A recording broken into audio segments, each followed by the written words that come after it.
नमस्कार जय जगन्नाथ जय बाबा बराल बालुकेश्वर।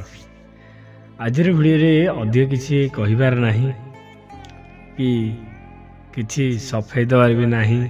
आज गोटे कथा मु कही रखिया चाहिए। आपण मैंने भावुंट बाबा पाखे मानसिक पूरण होनी। आज तार सठिक उत्तर आउ प्रमाण सह कहबी देखे भी नहीं, कारण कार भी सेल्फ रिस्पेक्ट थाए आउ इज्जत भी थाए जार से माने चाहती आमर के पब्लिक न हो। से लगी से तांको ना मु खाली कहबी किमित कौन है कहबी आउ किमित कौन पाइले को उपाय करी पाइले ताहा मध्य कहबी। आपण मानकु एई वीडियो रे प्रथम रु शेष जाए रहिबा को पड़िबो। जदि न रहिबे कोनोस प्रकार कथा बुझी पारिबेनी। आपण मानकु एतिकी रिक्वेस्ट करी प्रथम रु शेष जाए यही वीडियो रे लागिकी रुहंतु। जने भाई मते फोन करथिले कि तांकर मानसिक कला परे मासे खंडे होई कोनोस प्रकार फलप्रद हैला नै। आ काहे कि हैला नै कोन पे हैला नै मते से करा कि कहलेनी कि नीति नियम भांगी जंती कि कोन आउ एई सब नीति नियम भांगिले तो आपण मान जानि जंती जमी पर घर खाइबे नहीं आउ पियाज रसुण पोड़ा पोड़ी बासी जिनस आउ कौन प्रकार आईस कि शुखुआ फुकुआ ये सब इत्यादि आदिक पिता कलरा ये सब खाइबे नहीं। आपण मान तो जानी से मोर कौन प्रकार कहिबार अधिकार माने आवश्यक ही नहीं। बाकी रहिला से किसी जानी नथिले से लगी से माने जानी पाइले तापर मु तांको कहली कि जदि आपण माने भूल किसी करिसंती एई सब नीति नियम बाद देगी आपण माने जदि एई सब नीति नियम बाद दिजन ताहने मोर गोटे छोट कथा रखिए आउ थरे मानसिक करंतु देखिए 100% आपनकर सक्सेस हबो।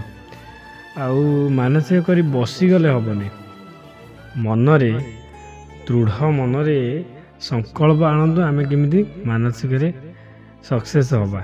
सक्सेस हेबे केमिति ना मु जहाँ जहाँ करिछि वीडियो माध्यम रे सोमवार सोमवार एमती एमती कर बोली समस्ते प्राय करिसंती। सेई जो माने करिसंती कार कोन लाभ होइछि मु आज सेई विषय रे कहिया पई चाहूछि। तो पूर्व वीडियो रे कहिथिली कि घटगां केन्दुझर रे केमिति कोन से जनकर सक्सेस होता आ किमित कौन से भेट होते 15 वर्षर मते फोन करते बहुत खुशी लगे। अब आज मु जनकर कहबी तांकर होची चाकरी उपरे आउ जनकर नाई हमर लव ब्रेकअप उपरे सी भी मते फोन करते। आ जो ब्रेकअप पई जे फोन करते से होची पुओटे, चाकरी पई जे फोन करते से होची झियोटे। झील चाकरी में फोन करते बैंकिंग सेक्टर रे टोटाल हेउ नथिला। मु तांको कहली कि तमे मानसिक रखिला परे एई सब नीति नियम पाळ किछि दिन कर तापर हबो। से भौणी किछि दिन कला से सब नीति नियम फेर मानसिक कला पर फेर जो नीति नियम पालिया कथा से सब नीति नियम पालिला पर किछि दिन गला परे मते से काली फोन करथिले कि भाई आउ चाकरी पाई ऑफर लेटर आसी ठाकुर दयारू जाहू हो गला। मोर कहया कथाटी कौन आपण मैंने बुझी पारुथे न पारुथे तो कहीपरि किंतु मो आपण बुझे दूची। देखंतु जो माने मानसिक करिकी भाबिचंती कि हब नहीं कि हब कि मानसिक पूरण हेउनी आउ बहुत लोग निराश हो फेरुचंती हो पारुनी से मानकु मु कहूची देखंतु आपण माने केबे खाली हाथ रे माने आसीबेनी सेठू मोर एटा ग्यारंटी। आउ तमे तले जीवो मनर टार्गेट नहीं कि जाओनी। टार्गेट नहीं माने एटा गले मु मानसिक करदेमी 21 दिन ले पाइजिमी आउ नले 25 दिन ले पाइजिमी मासकर पाइजिमी मोर टेंशन गला आ सी मिलिबो 100%। एई सब जिनसडा आमे मनर रखिले भगवान टोटाल देबेनी। काहे कि आमे टार्गेट नहीं जाउछन आमे खोला मन जीवा दुख जणेबा मानसिक करवा तेणिकी बाबा ऊपर छाड़दवा सी जहाँ करेंगे आमर मंगल पाई ही करेंगे केबे भी आमर अमंगल चिंता करेंगे नहीं। से लगी जिते भी आम मानसिक जीवा कि दूर थी मानसिक करवा आमे माने ଖୋଲା ମନରେ ମାନସିକ କରିବା। କେତେବେଳେ ବି ଆମେ ମାଇଣ୍ଡ ଭିତରେ ପୁରେଇବାନି କି ଆମର ହଉ ଏଇଟା ପୁରେଇଲା ମାନେ ମାଇଣ୍ଡ ପୁରା ଟେନସନ୍ ହେଇଯିବ। ଆଉ ମାସେ 2 ମାସେ 3 ମାସ ଯେତେବେଳେ ନ ହେବ ଠାକୁରଙ୍କ ଉପରେ ପ୍ରାୟ ଲୋକଙ୍କର ଆଶା ଭରସା ଉଠିଯିବ। ଆଉ ସେଇ ଲୋକମାନଙ୍କୁ କହିବି ଆପଣମାନେ ମାଇଣ୍ଡରେ କିଛି ନ ଆଣିକି ଟୋଟାଲି ମାନସିକ କରିଦେଲା ପରେ ଠାକୁରଙ୍କ ପାଖକୁ ଯାଆନ୍ତୁ। ଆଉ କ'ଣ କରିବେ ସୋମବାରିଆ ସେଟା ମୁଁ ଭିଡ଼ିଓ ମାଧ୍ୟମରେ ଜଣେଇଛି, ସେଟା କରିବେ। କଲା ମାନେ ଦେଖିବେ ନିଶ୍ଚିତ ପୂରଣ ହେବ, ଏଟାରେ କିଛି ସନ୍ଦେହ ନାହିଁ। କଥାଟି ଆରମ୍ଭ କରିଥିଲି ଯେଉଁଠି ସେଇଠି ଏବେ ଆରମ୍ଭ କରିଛି। ଟିଟିଲାଗଡ଼ରୁ ଜଣେ ଭଉଣୀ ଫୋନ୍ କରିଥିଲେ ଚାକିରି ପାଇଁ, ତାଙ୍କୁ ଏଇ ସବୁ କଥା କହିଲି। ମିନିମମ୍ 2 ରୁ 3 ସପ୍ତାହ ଯାଇଛନ୍ତି, ତାଙ୍କର ଚାକିରି ଅଫର୍ ଲେଟର୍ ପଳେଇ ଆସିଛି, ଆଉ ଜଏନିଂ ଲେଟର୍ ବି ପଳେଇ ଆସିଛି। ସେ ଜଏନିଂ କରିବେ, ବହୁତ ଖୁସି ଲାଗିଲା। ଆଉ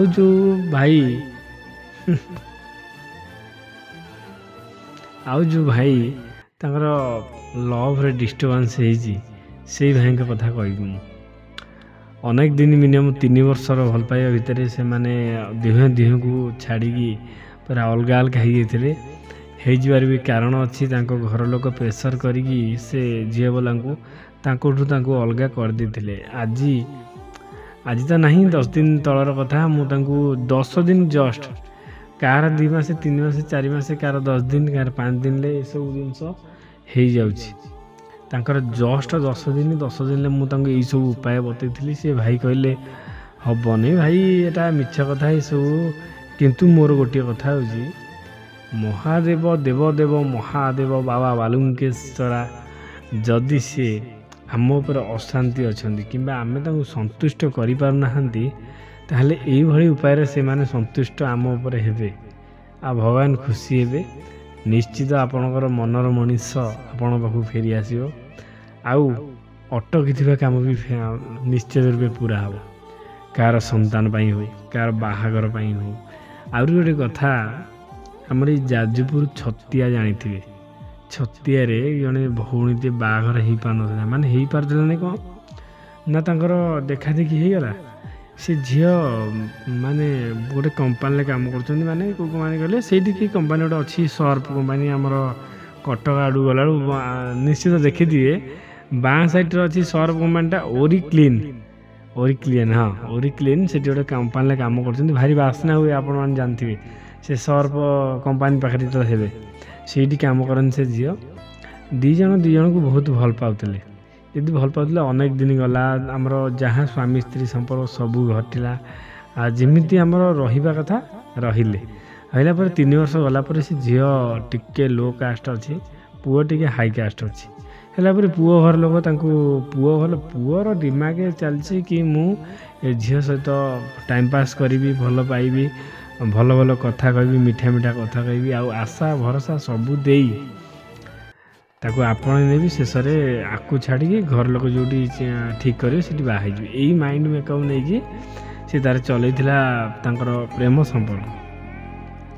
3 ବର୍ଷ ପୁରୀ 2 ମାସ ହେଇଛି, ସେ ପୁଅ ନମ୍ବରକୁ ଝିଅର ନମ୍ବରକୁ ବ୍ଲକ୍ କରିଦେଲା। ଝିଅ ପୁଅ ଘର ଦେଖିଛି। ସିଏ ଯେତେବେଳେ ପହଞ୍ଚିଲା ଯାଇକି ସେଠି ତାଙ୍କର ବାହାଘର ଯେଉଁଦିନ ପହଞ୍ଚି, ଏମିତି ଗୋଟେ ମାନେ ଭାଗ୍ୟ, ସେଇଦିନ ତାକୁ ଆସିଛନ୍ତି ଫାଇନାଲ୍ ଖିଆ ପାଇଁ। ସେ ଝିଅଟା ଭାବିଲା କି ମୁଁ ଛୋଟ କାଷ୍ଟ, କେବେ ବି ଏଥିରେ ମୁଁ ପଦକ୍ଷେପ ନେବିନି କିମ୍ବା ତାଙ୍କ ଭିତରେ ପଶିବିନି, ଭଗବାନଙ୍କ ଉପରେ ଛାଡ଼ି ଦେଉଛି, ଯାହା କରିବେ ସିଏ କରିବେ। ସେଠି ଆସିଲା ପରେ ଠାକୁରଙ୍କୁ ବହୁତ କାକୁତି ମିନତି ହେଇ ବାଲୁଙ୍କେଶ୍ୱରଙ୍କ ପାଖରେ, ମୁଁ ଯେଉଁ ନନାଙ୍କ କତିରେ କରିଛି ତାଙ୍କ ପାଖରେ ନୁହଁ, ଅନ୍ୟ କେଉଁ ନନାଙ୍କ ପାଖରେ ସେ ମାନସିକ କରିଥିଲେ। କଲା ପରେ ମାସେ 1.5 ମାସ ହେଇଛି, କିଛି କୁଆଡ଼େ ହେଲାନି। ମୋତେ ଟିକେ ଫୋନ୍ କରିଥିଲେ, ଭାଇ ଏମିତି ଅସୁବିଧା, ଆଉ କ'ଣ କରିବା, ଟୋଟାଲ୍ କିଛି ହେଇପାରିଲାନି। ମୋତେ ବି ଭାରି ଦୁଃଖ ଲାଗିଲା ଯେତେବେଳେ ଏତେ ସବୁ ସମ୍ପର୍କ ଭିତରେ ଏତେ ସବୁ ଜିନିଷ ଘଟିଯାଇଛି, ଆଉ ପୁଅ ଛାଡ଼ିକି ଫେର ଅନ୍ୟ ଆଡ଼େ ବାହା ହେବ ବୋଲି ଫାଇନାଲ୍ ଖିଆ ହେଲାଣି। ମୋତେ ଭାରି ଦୁଃଖ ଲାଗିଲା ପରେ ମୁଁ ଏଇସବୁ ଉପାୟ ତାଙ୍କୁ ଦେଲି। କହିଲି ଦେଖ ଭଉଣୀ, ଆଉ କ'ଣ କରିବା, ଫାଇନାଲ୍ ତ ହେଇଯାଇଛି, ତଥାପି ମୋର ଆଶା ଆଉ ଭରସା, ଭଗବାନ କେବେ ବି ଆମକୁ ନିରାଶ କରିବେନି। ତଥାପି ଟିକେ ଏଇସବୁ ଉପାୟ କରି ଦେଖନ୍ତୁ, ଦେଖିବା କ'ଣ ହେଉଛି। ଆଉ ସେ ଏଇ ଉପାୟ କଲେ 2 ରୁ 3 ସପ୍ତାହ କରିଛନ୍ତି। 4 ସପ୍ତାହ ହେଇନି ମୋତେ ଫୋନ୍ କଲେ, କହିଲେ ଭାଇ ତାଙ୍କର ବାହାଘର ଭାଙ୍ଗି ଯାଇଛି, ଠାକୁରଙ୍କ ଦୟା, ଦେଖିବା। ଆଉ ମୁଁ ତ ଛୋଟ ଜାତି, ମୋତେ ବାହା ହେବେ କି ନ ହେବେ ସେ ତ ଅଲଗା କଥା। ଆଉ ମୁଁ ଯେହେତୁ ମନ ପ୍ରାଣ ଦେଇ ଭଲ ପାଇଛି ଆଉ ମୁଁ କାହାର ହେବାକୁ ବି ଚେଷ୍ଟା କରୁନି କିମ୍ବା ହେଇ ବି ପାରିବିନି, କାହିଁକିନା ମଣିଷର ଇଜ୍ଜତ ହିଁ ତାର ବଡ଼ ମୂଲ୍ୟବାନ। ଯେହେତୁ ମୁଁ ସବୁ ସେଠି ତାଙ୍କୁ ଦେଇଦେଇଛି ଆଉ କିଛି କହିବା ପାଇଁ ବି ମୁଁ ଆଗକୁ ବଢ଼ିବିନି। ମୁଁ କହିଲି ହଉ ଭଉଣୀ ଯାହା ତ ହେଇଛି ହେଇଛି, ଆଉ ତାର ତ କିଛି ଉପାୟ ନାହିଁ, କିନ୍ତୁ ଗୋଟିଏ କାମ କରନ୍ତୁ, ଏଇସବୁ ନୀତି ନିୟମ କରନ୍ତୁ, ନୀତିକାନ୍ତି କରନ୍ତୁ, ଦେଖିବା ଭଗବାନଙ୍କ ଦୟା ଯାହା ହେବ।